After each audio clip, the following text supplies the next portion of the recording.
Voici le «À toi de jouer» de la leçon sur les durées. Nous allons résoudre le premier problème. Dans ce problème, on nous dit qu'un automobiliste part à 15h37 et arrive à 19h15. On nous demande quelle est la durée de son trajet. Ici, il y a plusieurs méthodes pour répondre à cette question. Soit on utilise un schéma, soit on utilise une opération. Nous allons faire les deux méthodes. Première méthode avec le schéma. On nous dit que l'automobiliste part à 15h37 et qu'il arrive à 19h15. On veut donc savoir combien il y a de temps, quelle est la durée entre ces deux horaires-là. Pour cela, nous allons découper la période par rapport à des horaires repérables. Nous allons aller de 15h37 à l'heure juste après, donc jusqu'à 16h, puis de 16h jusqu'à 19h et de 19h jusqu'à 19h15. Nous savons que de 15h37 à 16h, il y a 23 minutes. De 16h à 19h, il y a 3 heures. Et de 19h à 19h15, il y a 15 minutes. Il ne nous reste plus qu'à additionner ces trois durées pour savoir quelle est la durée au total du trajet. On fait donc 23 minutes plus 3 heures plus 15 minutes et cela nous donne 3h38. Le trajet a donc duré 3h38. Faisons la même chose maintenant, mais avec une opération.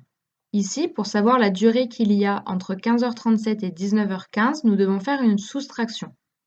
On doit faire 19h15 moins 15h37. Le problème ici, c'est que l'on est bloqué par rapport aux minutes. On ne peut pas faire 15 moins 37 parce que 37 est plus grand que 15. On va donc devoir changer l'horaire 19h15.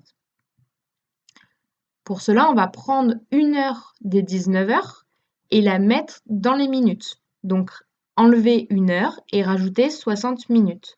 19h15 devient donc 18h75. On peut maintenant faire 75 moins 37 et 18 moins 15. On trouve 3h38. N'oubliez pas ici que nous sommes dans un problème, donc il faut penser à faire une phrase-réponse. Le trajet a duré 3h38. Passons maintenant à la deuxième question. On nous dit maintenant qu'après être arrivé à 19h15, il est reparti 1h56 après. Donc comme tout à l'heure, nous allons faire les deux méthodes possibles. Utilisons le schéma. Il est parti à 19h15. 19h15 plus 1 heure, cela fait 20h15. Ensuite, il faut rajouter les 56 minutes. Le problème, c'est qu'on voit que nous sommes déjà à 20h15. Si on rajoute 56 minutes directement, on va dépasser les 21 heures. Donc cherchons de 20h15 pour aller à 21 heures. Combien il y a de minutes? Ici, on voit que de 15 minutes pour aller à l'heure pleine suivante, il faut rajouter 45 minutes. Par rapport aux 1h56 que nous voulions, là nous sommes à 1h45, il faut donc rajouter 11 minutes. Et donc, on trouve 21h11. Pour faire ceci avec une opération, nous allons utiliser l'addition. Donc, nous allons additionner 19h15 plus les 1h56 qui se sont écoulées après son arrivée. Si nous faisons l'addition classique, les minutes avec les minutes, les heures avec les heures, on trouve 20h71, sauf que 20h71, ce n'est pas un horaire correct. On ne peut pas avoir 71 minutes, cela ne nous parle pas. On va donc enlever 60 minutes des 71 pour les rajouter avec les heures. On a donc 21h11. N'oubliez pas votre phrase réponse. L'automobiliste va repartir à 21h11. Dans la question 2, on nous demande de poser des additions. Nous avons deux additions à poser. Il faut bien penser à aligner les heures avec les heures et les minutes avec les minutes. Dans la première, on a donc 2h et 11 minutes plus 8h et 27 minutes.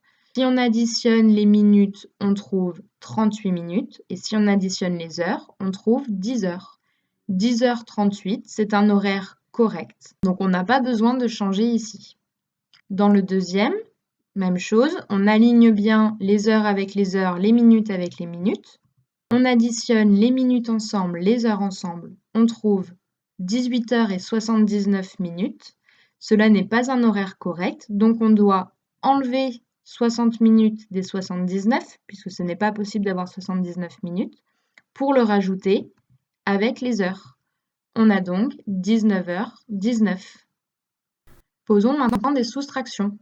Même chose, il faut penser à aligner les heures avec les heures, les minutes avec les minutes. Donc dans le premier, on a 8h55 moins 2h28. Il faut regarder si on peut faire la soustraction au niveau des minutes. Ici, 55 moins 28, c'est bon. On peut faire la soustraction. 55 est bien plus grand que 28. Donc si l'on fait 55 moins 28, on trouve 27. Et 6 moins 8, on trouve 6. 6h27 est bien un horaire correct. Dans la B, on a 15h17 moins 3h34. Ici, on voit au niveau des minutes que l'on va être coincé. On a 17 moins 34, on ne peut pas faire ceci. Donc, on va donc devoir changer le 15h17. Pour cela, on va retirer une heure des 15 heures et passer à 14 heures et rajouter 60 minutes aux 17 minutes et donc passer à 77 minutes. On peut maintenant effectuer la soustraction 14h77 moins 3h34, puisque 77 moins 34, nous pouvons le faire.